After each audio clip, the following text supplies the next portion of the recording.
Arne Slot anasema kwamba haofii kufukuzwa kazi.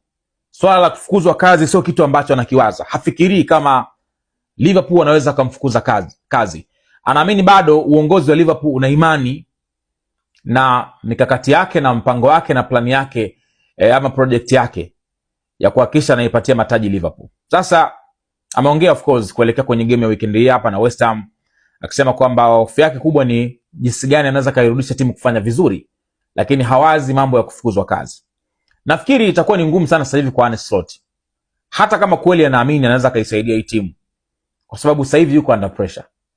Ana pressure ya kutofanya vizuri, ana pressure ya kuwa na wachezaji wenye price tag kubwa, na bado hawajaanza kuonyesha impact. Kama Alexander Isak amesajiliwa kwa hela nyingi sana, bado hajaanza kuleta impact. Florian Wirtz amesajiliwa kwa hela nyingi sana, bado hajaanza kuleta impact. Sasa kama kocha uliwataka, timu imelipa hela kuwapata, hawaonyeshi, wewe mwenyewe unashindwa kuwatumia vizuri wakaleta matokeo kwenye timu, tatizo la kwanza. Tatizo la pili ndio lile la ujumla sasa, kwamba timu haiperform vizuri.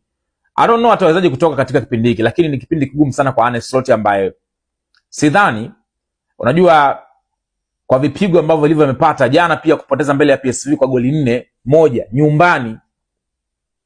Sijui, ni pressure kubwa sana ambayo sasa hivi Arne Slot anayo kwenye mgongo wake kuhakikisha kwamba anabadilisha mambo, kubadilisha hii results. Unajua tulikuwa tunazungumza mwanzoni mwa msimu kwamba kwa usajili ambao Liverpool ameufanya ni usajili mzuri sana.